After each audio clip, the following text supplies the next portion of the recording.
우리 좌우 계신 분들과 인사하겠습니다. 사랑합니다. 축복합니다. 사랑합니다. 축복합니다.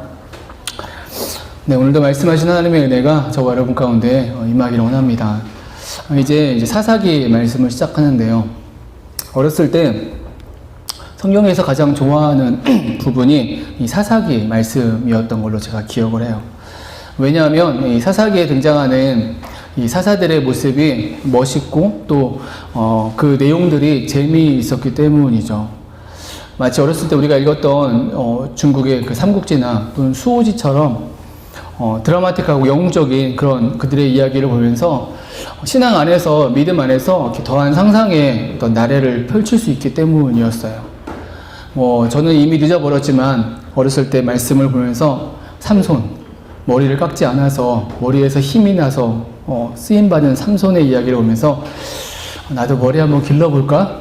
이런 생각도 한 적이 있었고요. 지금은 이미 지나버렸지만 또는 기도원의 300명의 용사의 말씀 같은 경우는 나도 300명 중에 한 명 같은 사람이 되고 싶다라는 그런 소망을 가졌던 그런 은혜를 줬던 것이 사사기의 이제 말씀이었습니다.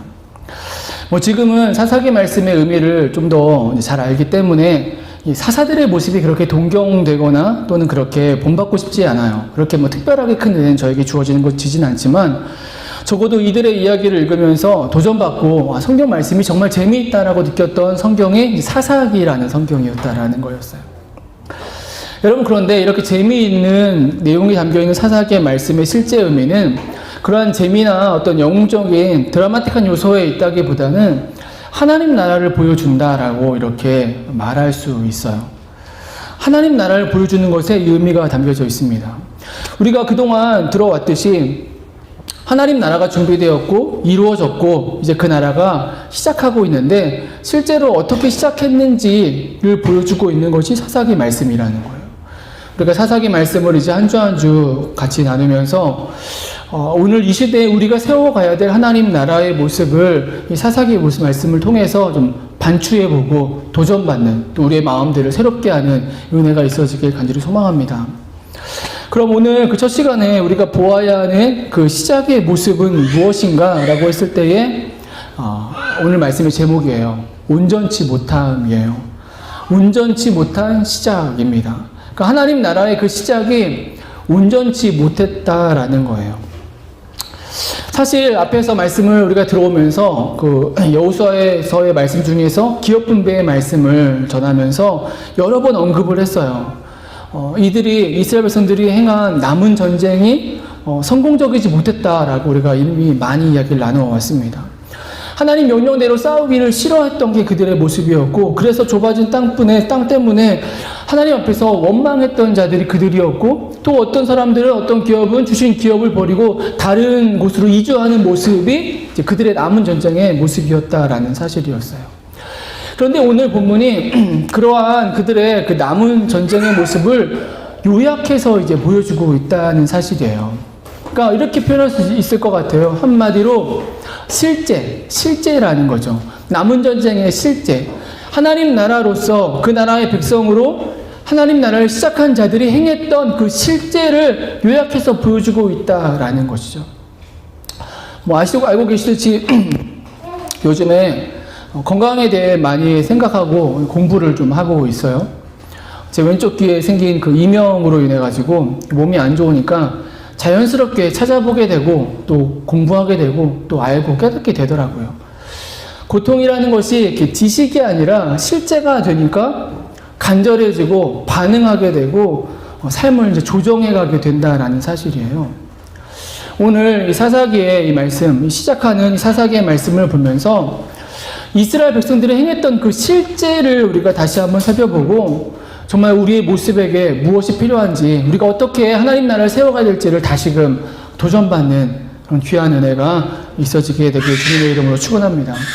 그럼 본문으로 들어가서 오늘 그 첫 시간으로 본문이 보여주고 있는 그 실제는 어떠한가라는 것이죠. 일단 오늘 본문의 말씀을 읽었는데 일단은 순종적인 모습으로, 순종의 모습으로 시작했다라는 것을 우리가 볼 수 있을 것 같아요. 우리 1절, 2절 말씀 같이 읽겠습니다. 1절, 2절 같이 읽습니다. 여호수아가 죽은 후에 가운데 누가 먼저 올라가서 가나안 족속과 싸우리이까 여호와께서 이르시되 내가 올라가 있습니다. 보라 내가 이 땅을 그에게는 주오노라 하시니라. 이들의 시작은 적어도 하나님께 물었고 또 그 응답으로 시작하고 있다라는 것이에요. 이 1장의 사사기 1장의 내용을 어떻게 보면은 그냥 산발적인 전쟁의 스토리처럼 보여지기도 해요. 유다 지파의 전쟁으로 시작하면서 그 실제 예로 여호수아서에 이미 언급되었던 갈렙의 싸움, 갈렙의 정복 전쟁이 들려집니다. 특별히 구체적으로 온니엘과 갈렙의 딸 악사의 그 이야기가 등장을 하죠. 단편적인 전쟁 이야기들이 언급되고 후반부에 가서는 나머지 다른 지파의 남은 전쟁을 좀 세부적인 내용이 보여주는 것 같아요. 그런데 말씀드렸듯이 이 1장의 말씀은 실은 요약적인 종합적인 의미를 담고 있다라는 사실이에요. 실제 사사기라는 성경의 구성이 그러해요. 사사기라고 이렇게 이름되어 있지만 실제 사사들의 이야기는 3장부터 16장까지 중간에 나오는 말씀이고 사사기의 처음과 끝은 좀 다른 말씀이 기록되고 있죠. 자주 언급했듯이 뒤에 나오는 17장부터 21장의 말씀은 그 사사기 시대의 사회상, 그들의 타락함에 대한 모습을 보여주고 있고 앞부분이 1장과 2장은 그러한 타락이 있어진 이유, 그 시작의 모습을 이제 보여주고 있다라는 거예요. 그런데 이렇게 봤을 때 1장을 시작하면서 우리가 보게 되는 것은 적어도 그 시작의 첫 모습은 순종의 모습이었다라는 것을 볼 수 있다라는 거죠. 오늘 우리 시대에 하나님 나라를 우리가 세워가면서 저와 여러분 안에, 우리 그 공동체 안에 이러한 시작의 모습이 있어지게 되길 간절히 소망합니다. 하나님께 묻는 거죠. 하나님께 묻고 그 응답으로 나아가는 것. 이것이 시작의 모습인 거예요. 이런 시작이 우리 안에 있어지게 되길 주님의 이름으로 축원합니다. 여러분, 그러면 잘 시작했고 잘 시작되었으니까 앞으로 그 이후도 잘 되어져야 될 것 같은데 이 1장이 보여주고 있는 의미는 그런 의미에 머물지 않아요. 1장 전체의 말씀을 나누려고 하는데 1장을 크게 나누면 유다 지파 중심의 그 남은 전쟁과 그리고 요셉 지파 중심의 남은 전쟁, 이렇게 크게 두 가지로 구분이 되어집니다. 1절부터 21절까지가 유다 지파 중심의 모습이고 22절 이후의 말씀은 요셉 지파 중심의 모습이에요. 이러한 구분은 다분히 유대적인 그들의 신학적인 역사적인 뉘앙스를 담고 있어요. 즉 유다 지파의 중심의 그 지파들은 남유다 왕국을 이야기하고 있는 것이고 요셉 지파의 중심은 북이스라엘의 왕국을 비교하고 있는 그런 의미를 담고 그 두 왕국을 비교하는 의미를 담고 있다라는 거예요. 여러분, 그런데 여튼 이렇게 표현하고 있는 1장에 이들의 실제는 뭐냐, 이런 비교의 의미는 뭐냐라고 했을 때에 분명한 것은 온전치 못함이라는 사실입니다. 물론 우리가 말씀을 읽었듯이 앞부분에 나오는 유다 지파 중심의 전쟁 잘 시작한 것처럼 보이고 있어요. 그런데 이 유다 지파 중심의 전쟁도 실제는 그러합니다. 온전치 못하다라는 거예요. 그것을 보여주는 것이 21절 말씀이에요. 우리 21절 말씀 같이 읽습니다. 베냐민 자손은 예루살렘에 거주하는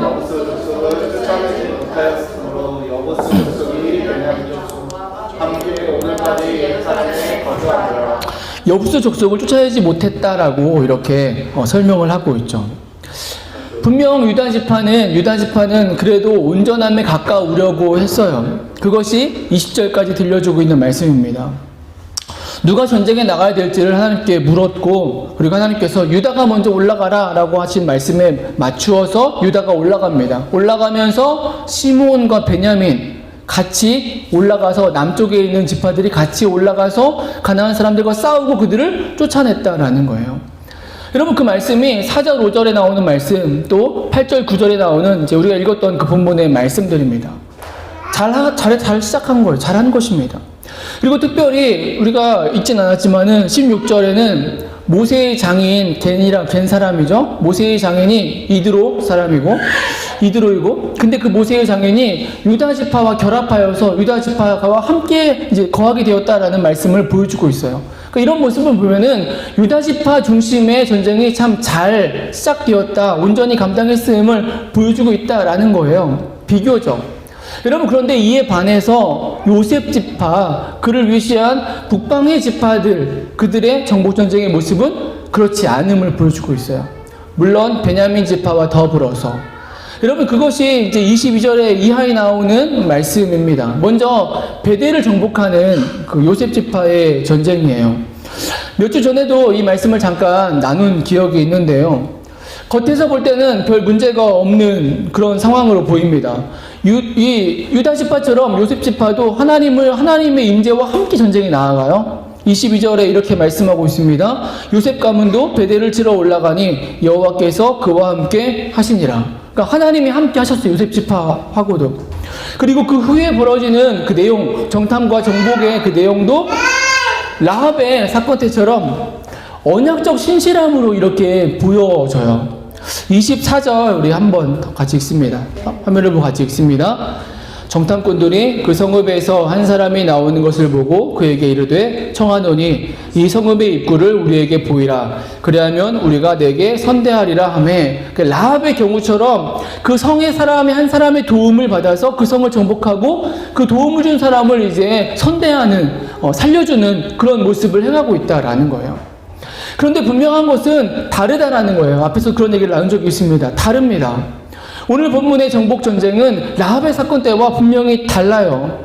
그 다름이 무엇이냐면 언약적 신실함으로 선대해서 살려준 그 사람이 라합처럼 이스라엘의 편이 되지 않아요. 하나님을 믿음으로 고백하지 않는다는 것입니다.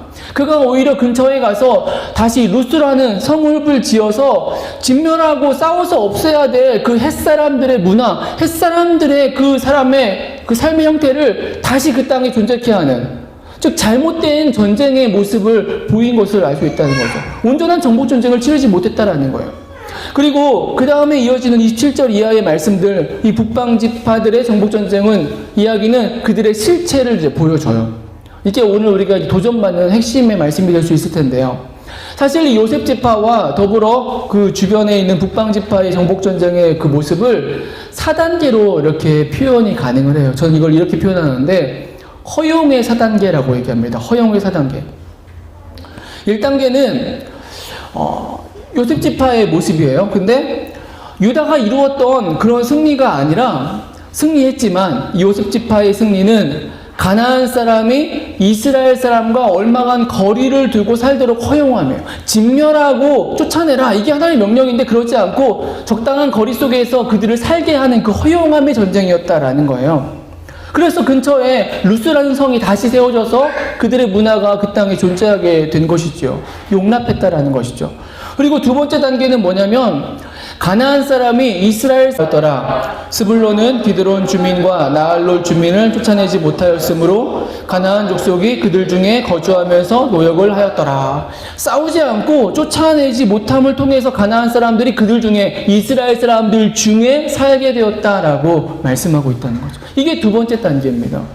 세 번째 단계는 뭐냐면 이제 바뀌어요. 이스라엘 사람이 가나안 사람 가운데 살게 되는, 가나안 사람 가운데 살게 되는 그 허용을 받는 것입니다. 이제 31절 32절의 말씀이에요. 같이 읽습니다. 아셀이 악보 주민과 시돈 주민과 알랍과 악십과 헬바와 아빅과 루옵 주민을 쫓아내지 못하고 아셀 족속이 그 땅의 주민 가나안 족속 가운데 거주하였으니 이는 그들을 쫓아내지 못함이었더라. 상황이 바뀌어서 오히려 이스라엘이 그들 중에, 이스라엘 가나안 사람들 중에 살게 허용받았다라고 말하고 있습니다. 그리고 마지막 4단계는 마침내 이스라엘 사람들이 이제 가나안 사람들로부터 거리를 두고, 얼마만큼 거리를 두고 살도록 허용됨의 모습이에요. 34절입니다. 같이 읽습니다.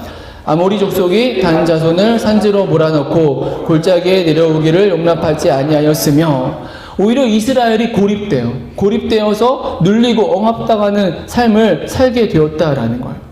한 번 더 화면 눌러주시면은 뭐 자가 잘 안 보이겠지만은 1단계, 2단계, 3단계, 4단계, 이것이 허용함에서 허용됨으로 바뀌고 주체가 바뀌어요. 가나안 사람들이 처음에는 허용받았는데 이제는 바뀌어서 이스라엘 사람들이 가나안 사람들로부터 허용당함을 받는 그런 모습이 되고 있다라는 거예요. 여러분, 이것이 요셉 지파들의 모습, 그 중심 북방 지파들의 모습이고 그들이 행한 남은 전쟁의 실제라는 거예요. 하나님 나라가 시작되었는데 그 시작에 있어진 모습이 이러한 양상을 띠고 있다라는 거죠. 한마디로 온전치 못했다라는 거죠. 그냥 좀 부족하거나 조금 실수한 정도의 모습이 아니라 뭐 처음은 그렇게 보였겠죠. 그냥 좀 부족하고 실수 정도로 보였겠지만은 그것이 결국 진멸하고 쫓아내야 될 가나안 부족들을 오히려 이스라엘 자손들이 그들의 눈치를 보고 살아가는 그런 삶의 형국을 가져온 모습이 되었다라는 거죠. 하나님 나라의 모습이 뒤바뀌어 버린 결과를 이 시작부터 보여주고 있다는 거예요. 여러분, 안타까운 모습이 아닐 수 없죠. 이제껏 하나님 나라를 향한 하나님의 일하심 우리가 쭉 출애굽 이후로 보아왔잖아요. 얼마나 하나님께서 백성들과 함께 하셨고 그들에게 역사해 주셨고 그들을 붙잡아 주셨는지를, 그들을 용납해 주셨는지를 우리가 충분히 보아왔는데, 그렇게 해서 이루어진 하나님 나라, 그 나라의 시작을 불완전한 것으로, 온전치 못한 것으로, 무의미한 것으로 뒤바꿔 버린 것이 이들이 시작한 하나님 나라의 그 시작의 모습이었다라는 거예요. 이것이 사사기라는 그 시대의 모습이었다라는 거예요. 여러분, 1장은 이 얘기를 우리에게 들려주고 있어요. 사사들의 이야기, 즐거워 재미있는 여러 가지 드라마틱한 이야기를 들려줄 것인데, 기록되어 있는데 그 앞에 명확하게 먼저 보여주고 있는 것입니다. 그 시대가, 그들의 시작이 이러했다는, 그들의 실제는 이러했다는 거예요. 온전치 못했다는 거예요. 오히려 허용당함의 모습으로, 하나님 나라의 중심이 흔들린 그런 모습으로 시작했다라는 거예요. 여러분, 우리는 이러한 1장의 말씀을 보면서 이 사사기 시대, 즉 하나님 나라를 시작했던 사람들의 그 실제를 보면서 우리는 다시금 분명하게 도전받아야만 한다라는 거예요. 하나님의 명령, 하나님의 말씀하심은 그 명령대로, 말씀하심대로 우리가 순종해야만 한다라는 거예요. 그렇지 않으면 이런 결과를 가져오는 거예요.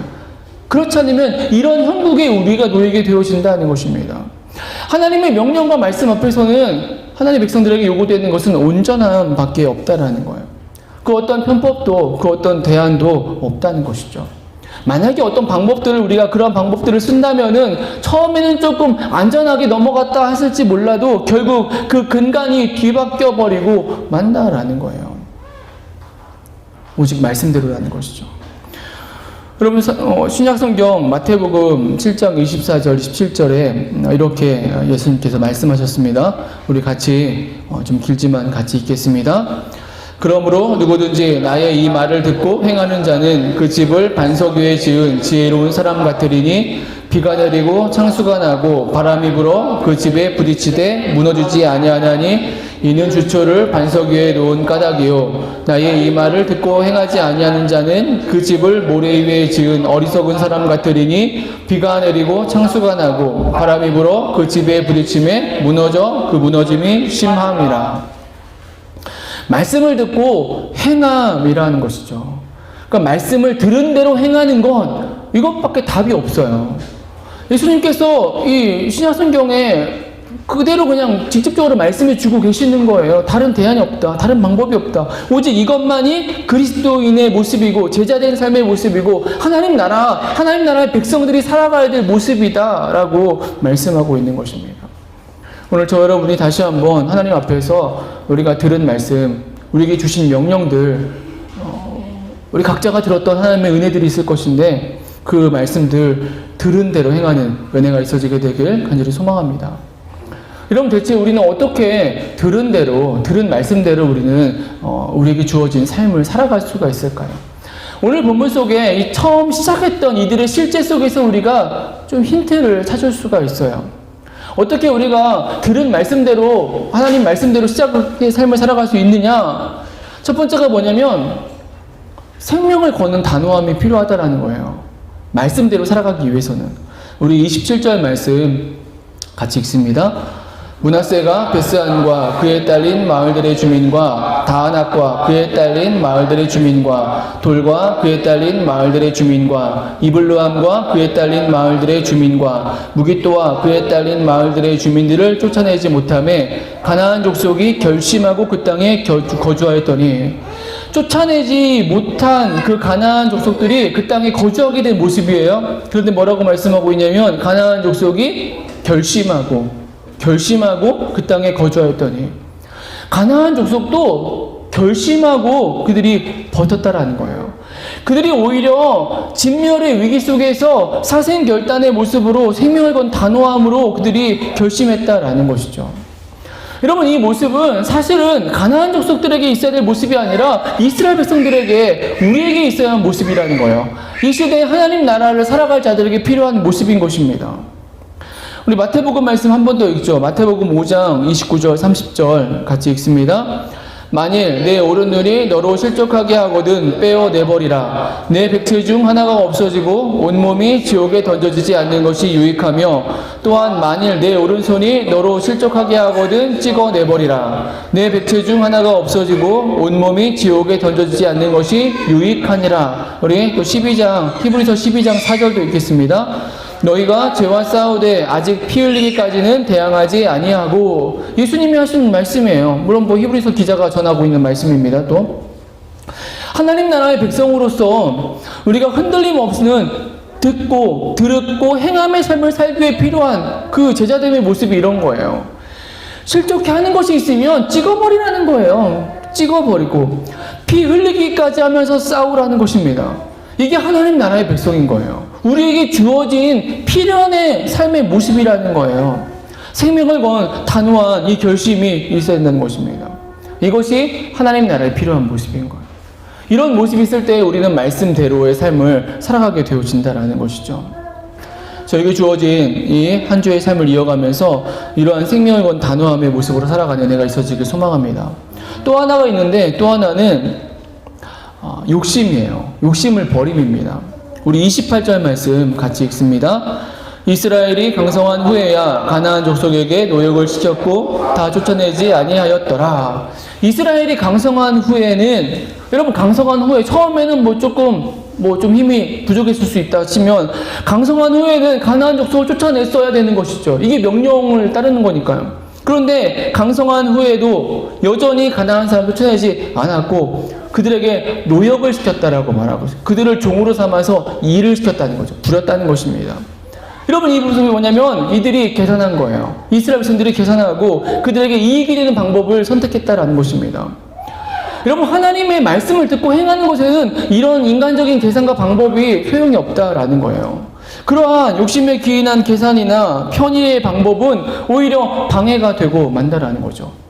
처음에 힘이 없어서 못했다면, 여건이 안 돼서 못했다면, 반대로 힘을 갖게 되었다면, 여건이 되었을 때는 다시 말씀대로 기억하고 행하는 모습이 필요한 거예요.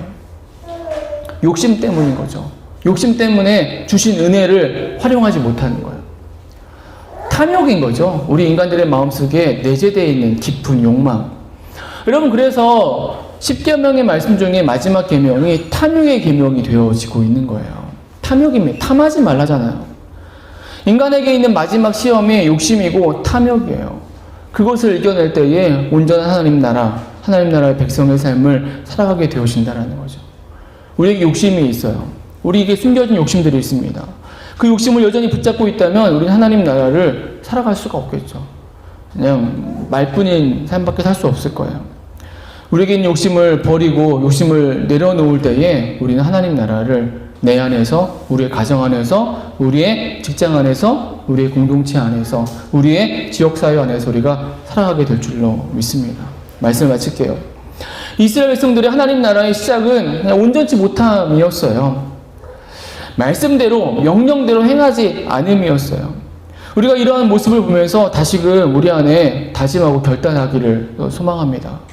다시 말씀을 듣고 그 말씀대로 행하는 것이죠. 그런데 생명을 거는 단호함이 필요한 거예요.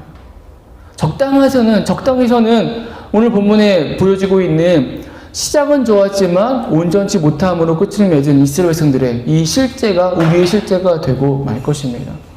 우리가 생명을 거는 단호함을 가지고 또 어느 틈엔가 들어와 있는, 쌓여져 있는 그 욕심, 탐욕의 마음을 버림을 통해서 우리가 하나님 나라, 하나님의 백성다움의 모습을 온전히 살아가게 될 줄로 믿습니다. 우리에게 주어진 또 한 주 이러한 모습으로 그 하나님 나라를 잘 살아내는 저와 여러분, 우리 그 공동체 교회가 되어지게 되길 주님의 이름으로 축원합니다. 우리 같이 기도.